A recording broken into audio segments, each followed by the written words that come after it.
Good afternoon, Postal family. How's everybody doing? My name is Saeed. Welcome back to my channel. What's going on this Thursday? Wow, it's gotten hot, guys. It's gotten hot. Up 90, close to 90. The heat is here. God bless you all. I'm one of them that works in the LLV. Man, 3 more months to go, and the summer is just getting started. But anyways, what I'm talking about today came around an article that describes the current situation. Management positions are going up, outnumbering carriers and clerks that are going on the downside. So that's kind of interesting. So want to take a look at that. But first, if you're new to the channel, my name is Saeed. Postal content is what I do, love to do. Thanks everybody for all the support. Keep giving me the thumbs up. Smash that hype button. Helps out everything on here. Again, thanks everybody for all the communication in the comments. As always, everything you express to me, I appreciate it really much. Thanks so much for all you say, your individual situations. Appreciate you all as always. Everything I say on here is from my views, my research. I don't speak on behalf of USPS Post Office in any of my videos. So, the topic at hand, sorry, trying to clear my throat out, I don't know, I ate something that's messing with my throat, so my bad on that, guys. Anyways, what I'm talking about. Here's a comprehensive detailed breakdown article designed. I gotta summarize this article real quick. The article, written by Union President Tom Rooney, centers around a major contradiction within the USPS. Management and headquarters staff are rapidly growing while the actual frontline workforce, carriers and clerks, is shrinking. All while mail volume declines and the agency faces a massive $8 billion loss. If mail volume is down, then what the hell is management actually managing? It's a good point, really, Revealed that buried deep in the back of USPS fiscal year 2025 annual report to Congress are some incredibly discouraging statistics that show an exploding corporate bloat while frontline workers are being squeezed. Hard data, management and HQ expansion. Article breaks down specific alarming growth numbers in non-craft positions. Managers and supervisors, fiscal year 2022, 23,700, 20,000 of them. Fiscal year 2025, 27,770. The increase, 4,000 additional managers and supervisors added in just 3 years. Make that make sense. What are they managing, right? Postal headquarters staff, Washington, D.C., fiscal year 2022, 7,251 employees. Fiscal year 2025, 8,027 employees. The increase, 776 personnel at headquarters. The long-term trend, looking back to fiscal year 2016, HQ only employed 3,098 people. That means there has been a massive 62% increase in headquarters staff since 2016. And they want to know where the money is going. The frontline reality, shrinking staff, more work. While management grows, the people actually touching and moving the mail are disappearing, despite a growing country. The burden, the USPS added 4 million new addresses scheduled for daily delivery. Letter carrier craft, fiscal year 2024, 178,559 hardworking carriers. Fiscal year 2025, 178,026 carriers. The decrease, 533 letter carriers gone. Now we don't know gone from whether they quit after becoming regular from CCA or whether they retired. Clerk craft, fiscal year 2024, 126,391 clerks. Fiscal year 2025, 120,928 clerks. The decrease, 5,463 postal clerks. The takeaway, as famous Postmaster General once said, there are too many people not touching the mail. No company survives by increasing management while cutting the workers who deliver the actual product. Make that make sense. And rings a bell, don't it? The pivoting problem and the $8 billion solution, the status quo. Roughly 40% of the revenue the Postal Service takes in goes to people who do not touch the mail. What's the math? The USPS spends $40 billion per year on managing, supervising, and operational support. What's the solution? The author challenges management to get some skin in the game. During this pivoting season, instead of forcing pivots on carriers, a simple 5% reduction in management costs would save $2 billion, massively helping to negate the $8 billion deficit. What's the reality check? Would the American public who constitutionally owns the Postal Service ever notice a 5% reduction in management? No, but they notice when mail delivery suffers. Adverse effects of pivoting and legal mandates, failed investments. Pivots and new investments in technology or infrastructure are sold as cost reducers. However, when poorly planned and executed, they actually increase costs. So basically the electronics, everything, Postal Service is supplying these management people, but they don't know how to manage it, and then it ends up costing us more. Universal service obligation. Unlike private delivery companies, the USPS has a legal obligation to deliver to all addresses regardless of profitability. This strictly limits how much they can cut costs through route elimination or service reductions without breaking the law.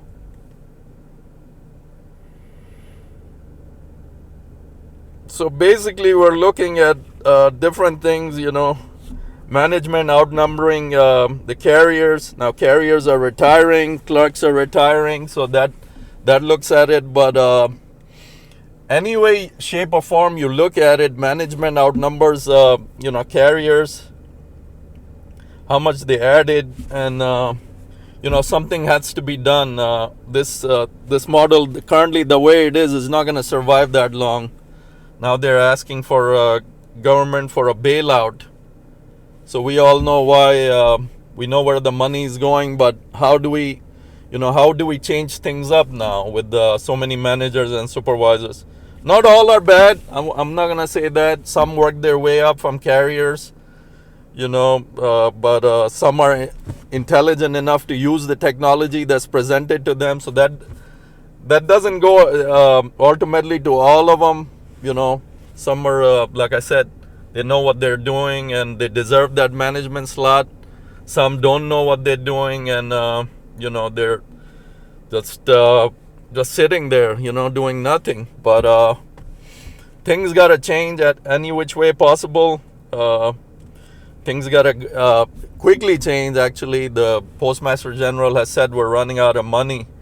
So I don't know why they don't understand that.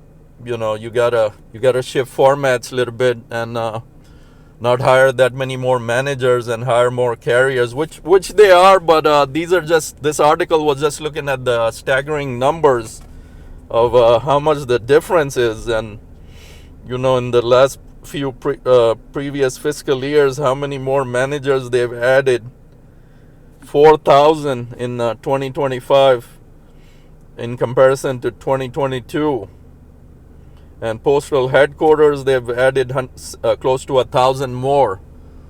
So the article says these are the positions that doesn't even touch the mail. So in actuality, who touches the mail? Clerks, mail handlers, carriers, they outnumber us. They're adding more. So this situation's got to change quickly. Because first of all, Postal Service doesn't have the money to continue these stats right now, It's got to change. They're hiring CCAs to become PTFs. The manpower is there, but how much you're spending on the top side is something they've sooner or later is going to come in the picture.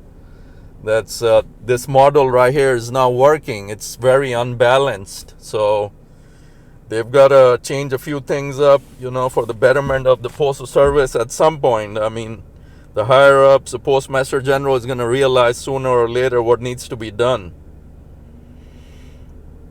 Pivots and new investments technology are sold as cost reducers. However, then poorly planned and executed, they actually increase costs. So it's a failed system a little bit. You provide the technology, but the persons using that technology don't know what they're doing. So it's in turn costs the USPS service more. So strong stuff. Buried deep in fiscal year 2025 report to Congress, the numbers prove what frontline postal workers have felt for years. Management and HQ staff are exploding while the number of carriers and clerks actually doing the work is dropping. Today we look at the shocking data, reality, pivoting season, and a simple 5% math solution that management refuses to look at. We can pinpoint exact time frame because the text cites data from USPS fiscal year 2025 annual report to Congress. So staggering numbers saying that management and supervisors have increased while carriers and clerks have gone down. So it's up to the higher ups to do something about it. At the end of the day, it's not in our hands. And so that's what I'm looking at. Just an article I came across, throwing some numbers around, what the actual fiscal year end of 2025 last year, what it looked like, what that report to Congress meant. And there's not much as carriers can do about it. That we're just we got our own issues with our contract coming up. Speaking of the contract, Mr. Renfro had a message saying that, the last few days, tomorrow night, the contract ends. He's going to give a live report. I'll definitely make a video on everything he says and give it to you guys as soon as I have it. Prayers go up right now, man. Negotiations, final hours of negotiations going down. The hardworking Mike Cariff also made a video saying what's going on. And as expected, USPS, everything we put on the table as far as paying us, everything was rejected. We knew that was coming. So now we're looking at arbitration. Everything that we presented to them, this is what Mike Cariff says was indeed rejected. So they don't want to pay us. They never have. They only want to pay the higher ups, the big bucks, the bonuses, all that. So we have to struggle as the carriers and clerks, mail handlers. So Cariff says it's looking like arbitration. We hope not, but that's what it's looking like. Have a better luck in arbitration. They're not agreeing to anything. This contract will end again, and that hopefully, not unlike the last time, 700 days, God forbid, we don't want to wait that long. So God forbid to that. Other than that, praying for betterment of the carriers.